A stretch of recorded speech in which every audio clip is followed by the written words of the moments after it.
You know, I'm usually not the type of guy to doom post Yu-Gi-Oh! A lot, especially during the time where a lot of pro players wanted to quit the game. I literally don't care. If you want to quit, just do it, but that card scares me. And today I want to talk exactly about that and specifically what Yubel can do against it. Spoiler, it's not looking good. Rage of the Abyss, a new core set literally releasing in a few weeks, will change literally the whole game. Especially thanks to Mulcharmy Fuwaross. It's basically a Diet Coke version of Maxi and a cracked version of Purulia. You can only activate it if you control no other cards, and each time your opponent special summons one monster from the extra deck or deck, you can draw one card. It's not even once per turn. It's basically twice per turn, so if you just happen to open two of them, yes, you can activate both of them and then draw two cards for each special summon. That is completely insanely broken. You know, originally I really liked Purulia. I do believe that card is well designed, it's balanced, and it's a perfect side deck card. That card on the other hand it's not reasonable. And before anyone says it's a lot weaker than Maxi, you can only activate it if you control no cards, I just want to say, shut the f up. I'm sorry, but the downsides written on that card, they don't matter. They absolutely don't matter. If you go first in modern Yu-Gi-Oh! It doesn't really matter if you have one dead card in hand. If you can play, you win anyways regardless of that. You can just discard that card if you need to. And if you just go second because you lost the dice roll and you draw this card, congratulations, you just won. Well, given that the opponent didn't drew Cross Out, Called By or Ash Blossom. And I want to make one thing crystal clear. Just because a card has outs doesn't mean it's okay for a card like that to exist. Same with Shifter. I mean, just because Shifter is there and in theory you can just Gamma or Called By Shifter, that doesn't mean it's fine to exist at all. Speaking of outs, what are the outs and what are the problems that come with them? Well, if you play Master Duel, you already know every single one of them. We have Ash Blossom, Called By and Cross Out. And on top of that, if you play a deck that doesn't really summon that much from the deck or extra deck if you don't need to, like for example Centurion, if you get hit with Fuwaross and you play Centurion, I do believe you can play pretty well through it, even if you give the opponent one or two draws. And even the new meta threat, Ryzel, I don't even know how it's pronounced, releasing in December, that deck can play through Fuwaross extremely well. So the best thing about Fuwaross is basically that some bad decks or rogue decks like Centurion, they are getting better.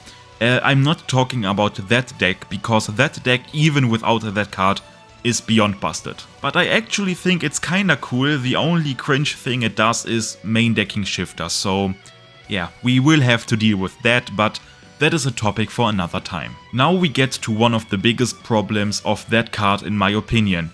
The price that card will have most likely. Let's for example just look at the price of Purulia. Purulia is a far inferior version of the new card and no one is main decking that card, at least just a few people. But it's a great side deck card with a high impact if you side it in a specific matchup.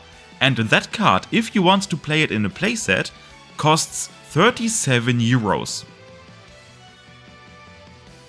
Well, double it and give it to the next person, because I do believe Fuwaross, a main deck card, most likely secret rare, I know Konami, I do believe it will go for big bucks. And we are talking about 80 to 100 euros per copy. But the best thing about Purulia is that while it's a great card and I would absolutely advise you to play it if you play at a YCS or something, but you don't need to. Like for example, I played at the European Championship, I never saw that card even though I sided it in every duel, and I reached day 2, I only lost because I wasn't prepared enough for the Runic Stun matchup and I lost because of that.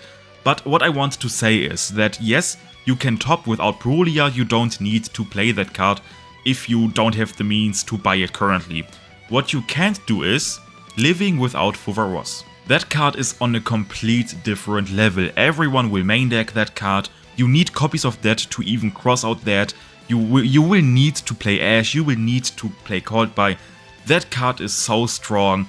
It's like it's a staple in every deck moving forward. And if a card will be as expensive as I predict Fuwaross to be, and you need to play 3 copies of that in every deck, that is not a healthy mix. And even without Fuwaross, currently Yu-Gi-Oh! Is expensive as hell. I mean, if you want to play Yubel Fiendsmith, I mean, you have to literally pay like 700, 800 euros? That is crazy. Now add 250 to 300 euros on top of that. Now we get to the thing I personally hate the most.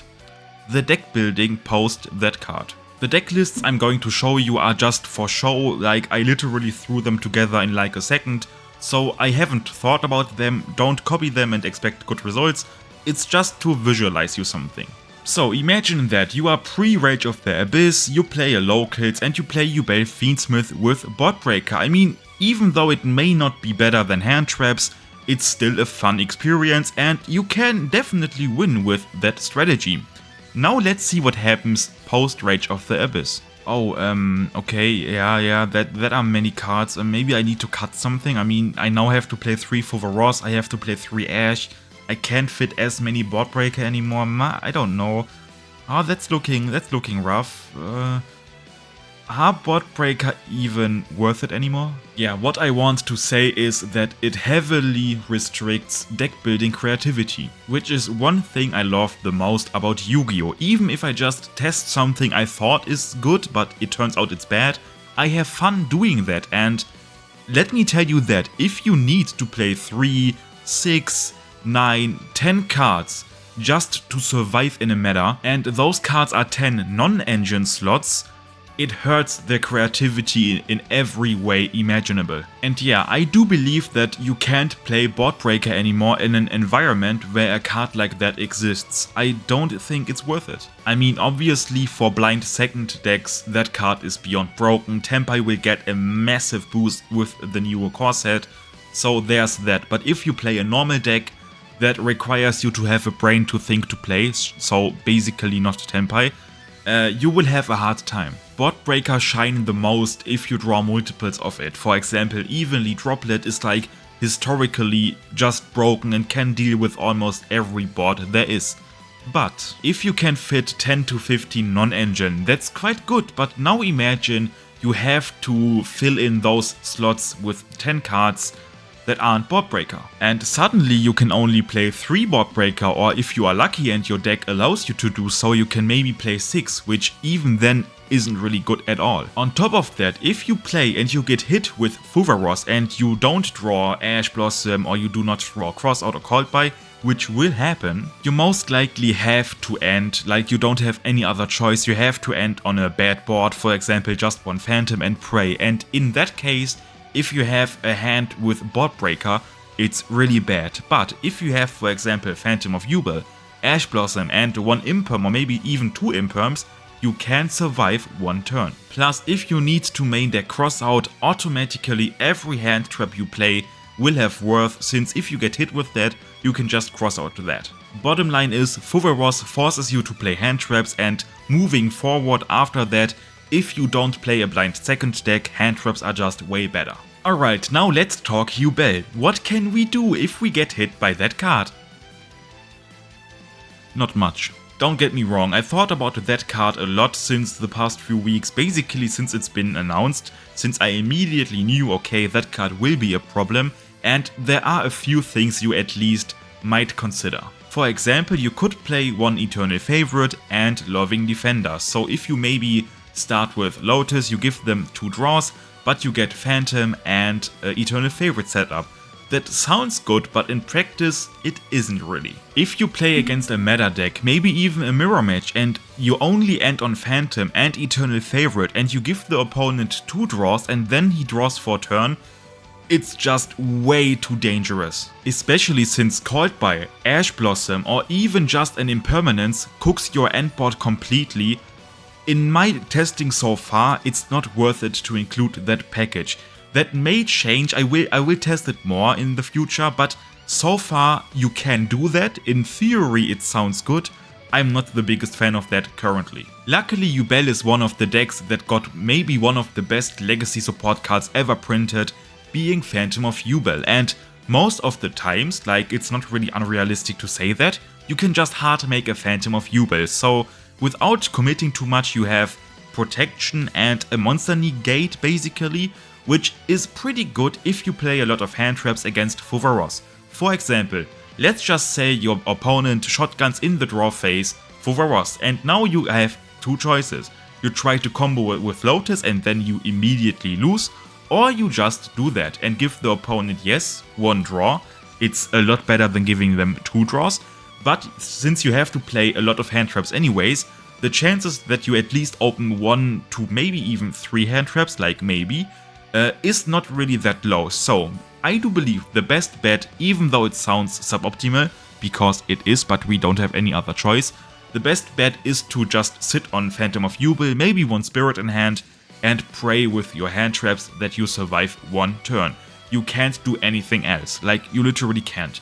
If you play into that card, you immediately lose. Your opponent will just have a hand full of completely, full of everything. There are also a few tricks if you open Fuwaross. For example, if you open Fuwaross, you can also maybe decide that you don't want to make a Phantom, just keep the Imperm in hand, keep the Ash in hand, and hold the Fuwaross. Since you still control no cards, once the opponent's turn is starting, you can just Fuwaross your opponent back. And yeah, that is something you can do. And maybe you draw, like I mentioned, into Spirit, and even if they decide to play into it until they have lethal, you can in the battle phase activate Spirit and survive the turn. And even if you have a Phantom on the field, if you activate Phantom, it will tribute itself as cost. And in that window where you control no cards on the field, you can actually chain Fuwaross, which is a nice interaction, but be careful, it has a downside, being that Impermanence isn't live, since you can't really set that card, and Phantom of Yubel after Fuwaross resolved will special OG Yubel to the field, so you can't really resolve Impermanence in that scenario, but I do believe it's important to keep in mind that Phantom of Yubel and Fuwaross, they work together. So even though we cannot really play that well into Fuwaross, we aren't the worst into it either, so there are things we can do, there are nice interactions we have to keep in mind.